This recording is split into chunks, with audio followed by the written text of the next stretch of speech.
Hello दोस्तों, मैं राहुल आपका स्वागत करता हूँ आपके अपने यूट्यूब चैनल अमीगो ऑटोमेशंस में। तो आज की इस पर्टिकुलर वीडियो में हम लोग कवर करने जा रहे हैं मॉडल 6 पार्ट 2, जिसमें हम लोग देखेंगे इफ एल्स स्टेटमेंट, जो कि एक डिसीजन मेकिंग स्टेटमेंट है, and user defined functions. But अगर इस चैनल पे आप नए हो या आपने इस पर्टिकुलर एक्सेप्ट कीजिए वीडियो सीरीज की प्रीवियस वीडियोस मिस की हैं, तो इस पर्टिकुलर वीडियो के नीचे दिए गए डिस्क्रिप्शन बॉक्स में इन सारे वीडियोस की लिंक मैं दे रहा हूँ for your ease of access. तो चलिए, before wasting any more time, चलते हैं अपनी फर्स्ट स्लाइड की ओर।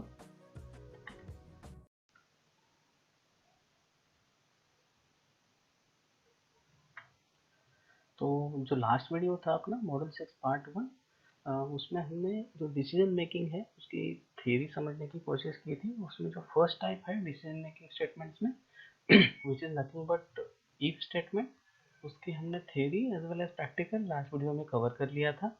तो यहाँ पे हम लोग जो आज के इस वीडियो में उसका जो सेकेंड टाइप है विच is nothing but if else statement, उसे कवर करने की कोशिश करेंगे। तो जैसे कि यहाँ पे लिखा हुआ है, an if statement consists of a boolean expression followed by one or more statements. If the condition is said to be true, the statements under if condition are executed. If the condition is said to be false, the statements under else part is executed. तो इसे समझने के लिए चलिए थोड़ा सा syntax देख लेते हैं ना। इफ, ये जो इसका सिंटैक्स शुरू होगा स्टार्ट्स विथ इफ। ये जो बूलियन एक्सप्रेशन है which is nothing but conditional statement, उसके बाद आएगा देन फॉलोड बाय जो भी आपको यहाँ पे कोड लिखना है वो statements 1 to statement 10, any number of statements you can write. Then else followed by again few of the statements और एंड इफ। तो ये है इसका सिंटैक्स। जैसे कि मैंने आपको लास्ट वीडियो में भी बताया था कि the thing which starts with if and which ends on and if, इसके बीच में ये जो भी कुछ चीज़ें आती है, जो भी हम कोडिंग करते हैं, इसे कहा जाता है इफ लूप। तो थ्योरी में जैसे लिखा हुआ है कि अगर यहाँ पे जो मैं कंडीशन दूंगा फॉलोड बाय इफ, ये ब्रैकेट नहीं रहेगा बेसिकली, ये तो जस्ट इंडिकेटिव है। तो इफ फॉलोड बाय जो भी कंडीशन रहेगी, वो अगर कंडीशन ट्रू होती है तो उस केस में ये जो इफ और एल्स के बीच में जो भी कोड्स की लाइन होगी वो एग्जीक्यूट हो जाएंगी। इन केस अगर यहाँ पे जो कंडीशन दी हुई है वो अगर फॉल्स होती है, तो जो प्रोग्राम का फ्लो ऑफ एग्जीक्यूशन है वो यहाँ से सीधा शिफ्ट हो जाएगा एल्स के बाद में, और एल्स के बाद और एंड इफ के पहले जो कोडिंग की लाइंस रहेगी, जो मैं हम लोग कोडिंग करेंगे, वो एग्जीक्यूट होगा। तो this is basically a flow diagram for this particular if else statement. तो जैसे कि यहाँ पे लिखा हुआ है कंडीशन, अगर if condition is true then ये जो इफ कोड है, ये वाला जो पोर्शन है वो एग्जीक्यूट होगा। In case if the condition is false, तो ये जो है एल्स कोड, ये एग्जीक्यूट होगा।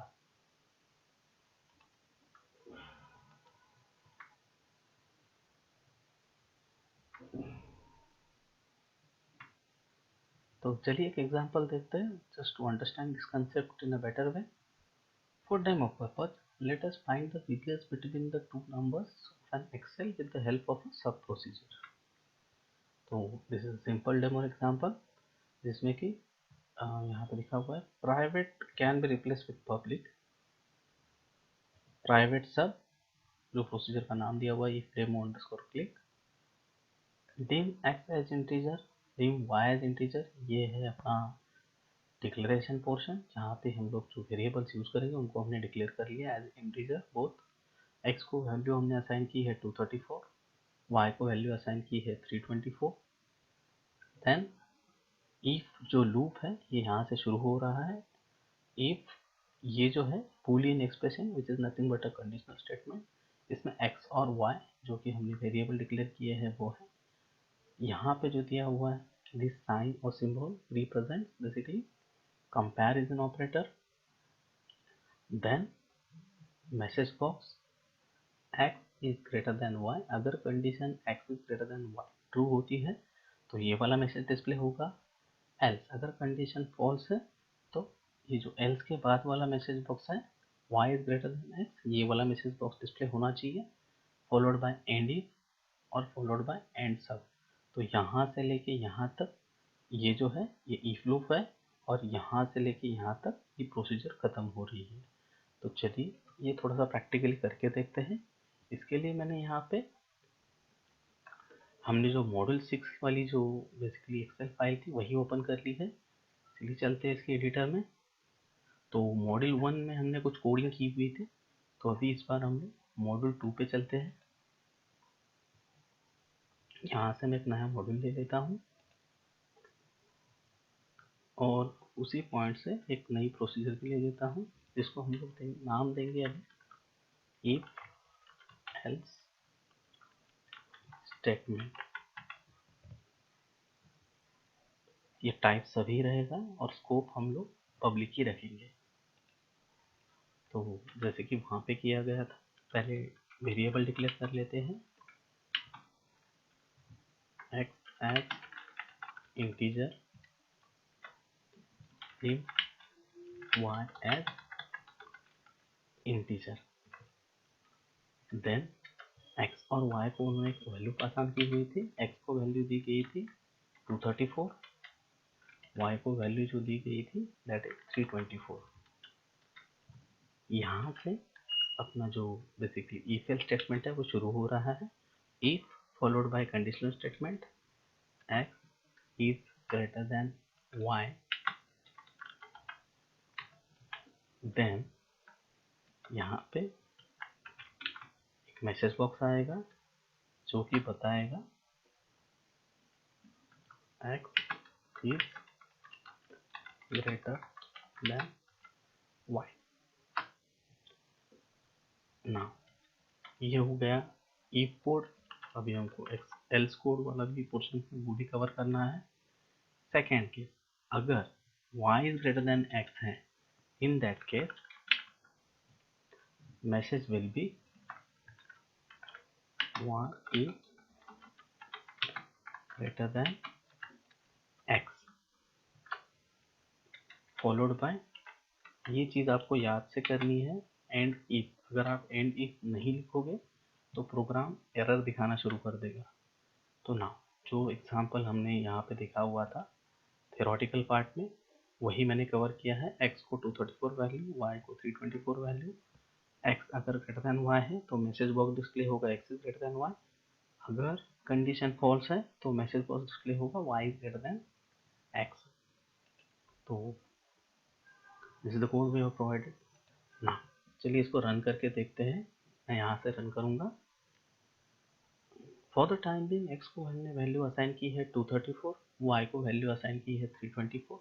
सो प्रैक्टिकली अब देखोगे, सो x is not greater than y। In that case means अभी इस पर्टिकुलर कंडीशन के लिए एल्स वाला जो कोड है वो एग्जीक्यूट होना चाहिए, ना कि ये वाला कोड। तो चलिए सब प्रोसीजर रन करके देखते हैं कि ऐसा होता है कि नहीं होता। ये जो मैसेज डिस्प्ले हुआ है y is greater than x का मतलब since y is practically greater than x, जो कंडीशन है वो फॉल्स है, तो जो प्रोग्राम का एग्जीक्यूशन फ्लो है वो सीधा यहाँ से शिफ्ट हो गया एल्स कोड पे और ये वाला मैसेज पे डिस्प्ले करवा दिया। Just to recheck this procedure हम लोग क्या करेंगे, इनकी x और y की जो वैल्यूज है इंटरचेंज करके देख लेते हैं। तो इसको मैं for the time being value देता हूँ 324 और इसको वैल्यू देता हूँ 234। इन दिस केस क्या हो जाएगा कि x यहाँ पे हमने जो उसको ग्रेटर वैल्यू दी है तो ये कंडीशन ट्रू होगी। तो ये जो मैसेज डिस्प्ले होना चाहिए वो इफ कोड के अंदर जो मैसेज है, मतलब ये वाला डिस्प्ले हो जाना चाहिए। चलिए इसको रन करके देखते हैं ऐसा होता है कि नहीं होता। जैसे कि आप देख रहे हो कि यहाँ पे उसने इफ कोड के अंदर जो हमने मैसेज टाइप किया हुआ था वो डिस्प्ले करवा दिया। Since x is greater than y, यहाँ पे ऐसे मैसेज लिख के आया हुआ है। So I hope you understand this particular if else statements in better way. चलिए चलते हैं अपने नेक्स्ट स्लाइड पे।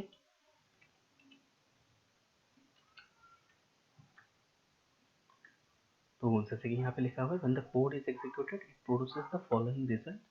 क्योंकि बेसिक कोड में x जो है वो y से छोटा है तो कंडीशन फॉल्स रहेगी और जो रिजल्ट डिस्प्ले होगा should be y is greater than x, अभी जो हमने प्रैक्टिकली करके भी देखा है। तो इस पर्टिकुलर वीडियो में हमने और एक टॉपिक ऐड किया है along with this if else statement, which is VBA user defined functions.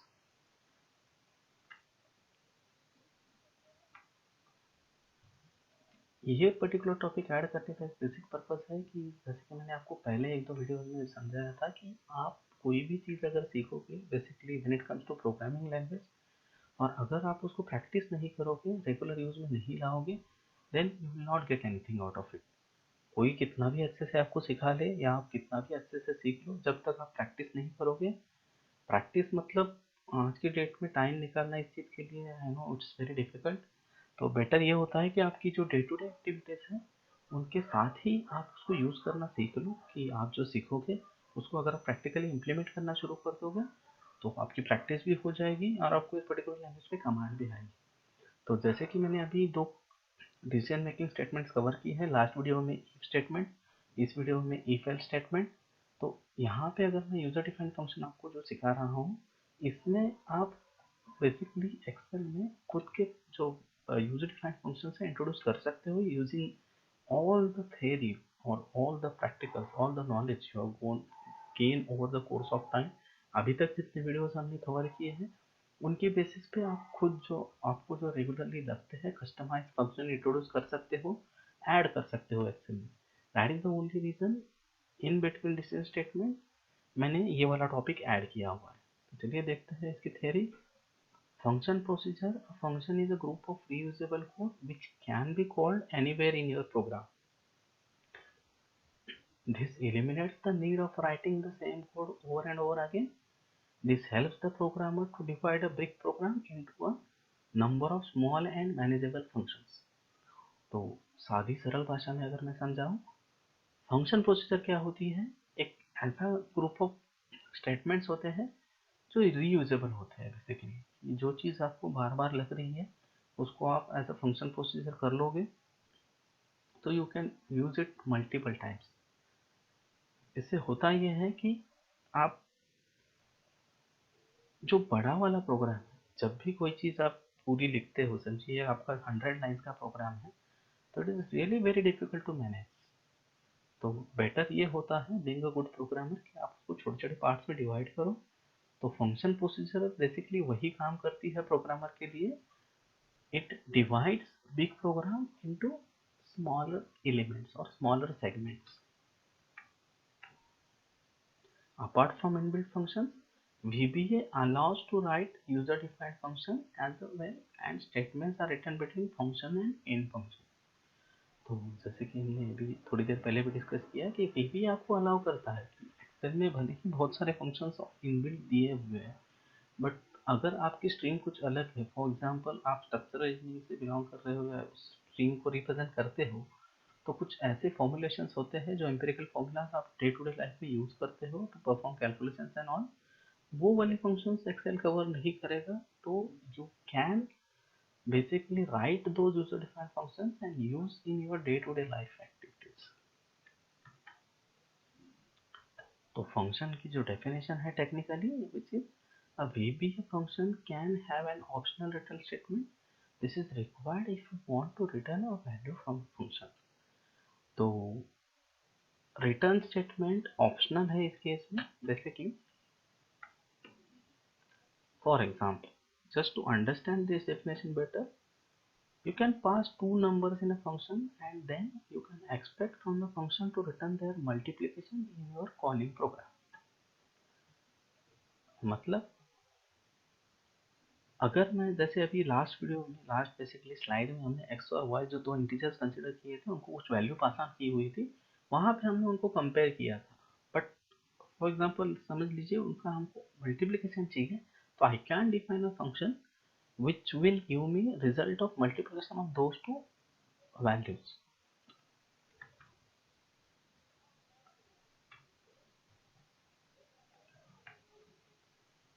Now, before we use a function, we need to define that particular function। The most common way to define a function in VBA is by using the function keyword followed by a unique function name, and it may or may not carry a list of parameters and a statement with end function keyword which indicates the end of a function। Following is the basic syntax।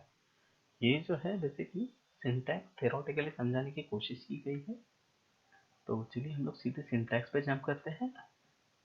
जैसे कि यहाँ पे लिखा हुआ है function definition starts with the word keyword function itself. तो function followed by function का जो भी नाम रहेगा into bracket parameters. Parameters are nothing but जो वेरिएबल्स हम लोग यूज करेंगे बिटवीन दैट बेसिकली फंक्शन, वो यहाँ पे आपको डिक्लेयर करने होते हैं। देन द स्टेटमेंट्स इन जो वेरिएबल्स पे जो भी एक्शन लेनी है, जैसे हमने अभी देखा था कि we can multiply those two variables to get the final outcome, then followed by end function। तो ये है उसका। तो चलिए यही चीज़ प्रैक्टिकली करके देखते हैं कि function user defined function basically define कैसे किया जाता है, उसको ये जो हमने थ्योरी समझी है उसको प्रैक्टिकली कैसे इम्प्लीमेंट किया जाए। तो इसके लिए मैंने फिर से अपनी मॉडल 6 वाली जो एक्सेल हमने यूज़ की थी वही ओपन की है। ये जो पहले हमने इफ एल्स स्टेटमेंट वाला जो सब प्रोसीजर डिफाइन की थी, इसके नीचे ही मैं भी क्या करता हूँ, यहाँ से एक नई फंक्शन प्रोसीजर डिफाइन करता हूँ। तो सबकी जगह यहाँ पे आपको फंक्शन सिलेक्ट करना है, स्कोप पब्लिक ही रहेगा फॉर द टाइम बिंग। हम लोग चलिए देखते हैं एरिया ऑफ रेक्टेंगल निकालने की कोशिश हम लोग करेंगे with the use of user defined function. तो मैं इसको नाम भी वैसे ही देता हूँ, एरिया ऑफ रेक्ट। तो ये जो है it has to start with the result keyword function, ये है उसका फंक्शन का नाम, फॉलोड बाय पैरेंथेसिस। पैरेंथेसिस में अगर मुझे एरिया ऑफ रेक्टेंगल निकालना है तो मुझे दो चीज़ों की ज़रूरत होगी, एक लेंथ और विड्थ। तो चलिए यहीं पे हम लोग वो दोनों जो वेरिएबल्स है वो डिक्लेयर कर लेते हैं। तो इसके वेरिएबल का जो डिक्लेरेशन होता है वो सब प्रोसीजर से थोड़ा सा अलग होता है, बिकॉज सब प्रोसीजर में आप जब वेरिएबल डिक्लेयर करते हो तो it starts with dim DIM, but इस केस में ऐसा नहीं होगा, it has to start with by val length as. चलिए मैं इसको इंटीजर दे देता हूँ फॉर द टाइम भी, followed by val width as integer. तो यहाँ से यहाँ तक जो हमने दो अलग अलग वेरिएबल्स हम लोगों को to find out area of rectangle लेंगे, दोनों डिक्लेयर कर लिए। हाँ, जैसे कि थ्योरी में लिखा गया था कि जो फंक्शन का नेम है वही आप यूज कर सकते हो आउटपुट लेने के लिए। तो मैं फॉर द टाइम भी वही करता हूँ, area of rectangle is equal to, जैसे अपना फॉर्मूला है, लेंथ इनटू विड्थ। सो आपने देखा कि यहाँ से जो मैंने वो फॉर्मूला डाला है, अभी ये फंक्शन को मैं सेव कर लेता हूँ। चलिए देखते हैं यहाँ पे। तो ट्रेडिशनल वे है जो यूजर डिफाइंड फंक्शन को एक्सेस करने का, वो यहाँ से फॉर्मूला जो टैब है उसमें इंसर्ट फंक्शन, यहाँ पे यूजर डिफाइंड फंक्शन वाला जो टैब रहता है आपको यहाँ से सिलेक्ट करना होता है। यहाँ पे एरिया ऑफ रेक्ट लिख के आ रहा है since we have defined it just now. Then यहाँ पे मैं अगर लेंथ डालता हूँ 5, विड्थ देता हूँ 3, तो जैसे कि यहाँ पे दिख रहा है आंसर इज 15, आंसर इज 15।